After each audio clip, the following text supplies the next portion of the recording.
Hello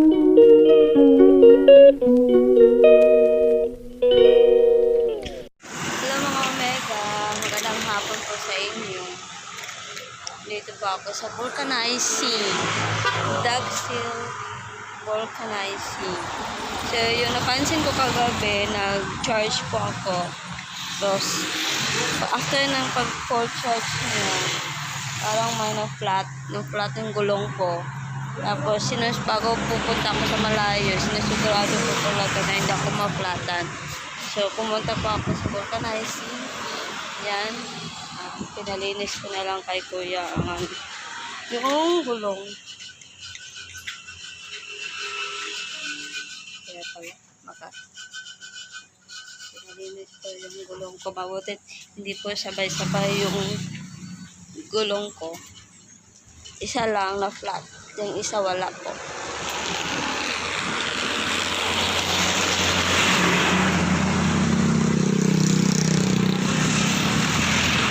Kawawang e-bike.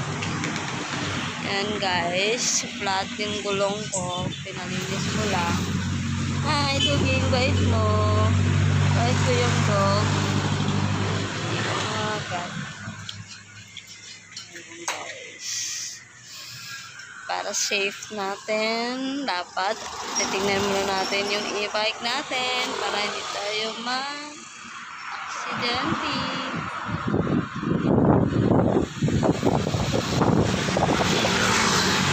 So, hintayin ko yung matapos si sir.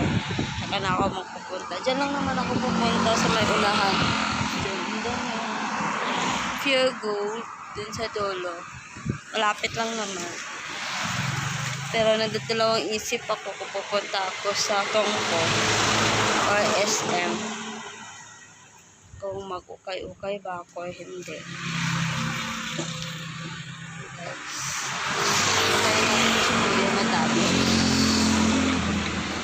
Kasi hindi kasi ako komportable kung mag-drive ako na hindi okay yung gulong. O baka ma-discussion ko tayo. Baka hindi ako maka-uwi na flat. Kaya yun mga mega.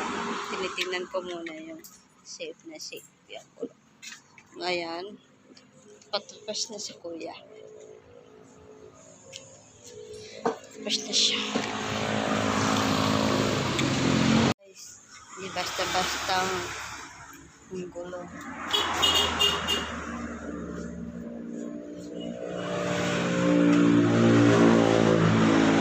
Isang gulong lang dapat talaga malinis.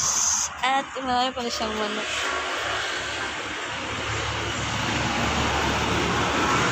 Ay, ito pa.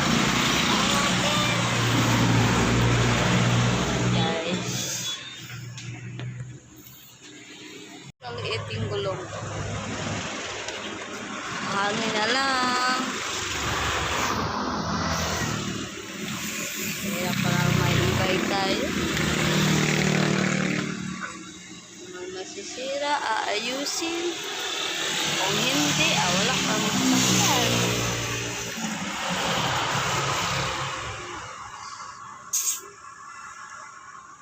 Sinusigurado ko lang talaga.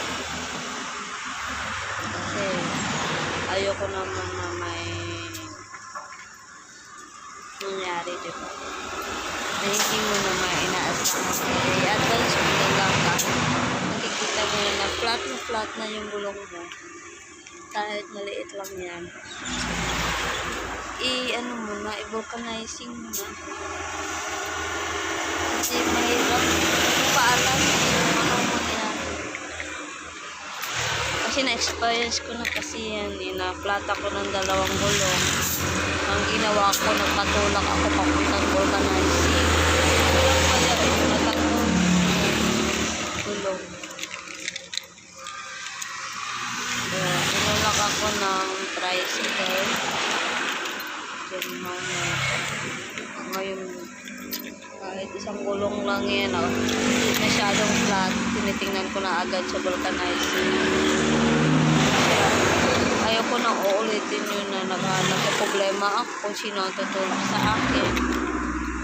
Kung malayo ang vulcanizing. So, yun.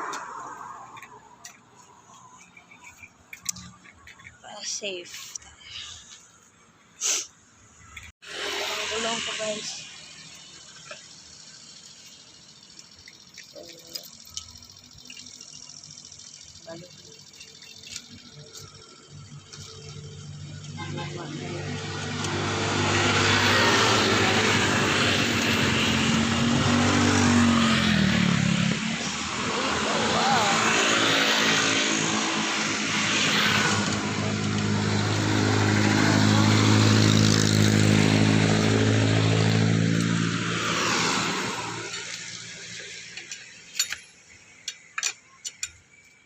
Pandak.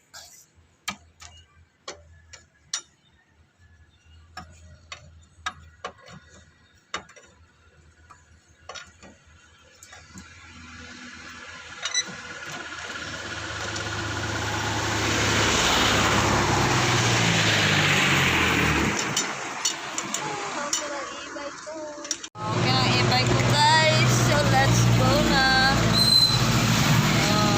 70 ang bayad. Dito lang sa may Dog Seal vulcanizing. So, yun. Okay na. So 70 ang bayad. Binigay ko na lang si kuya ng 100. Dahil, hirap kayo maglinis ng gulong. So, isang gulong lang naman. Let's go.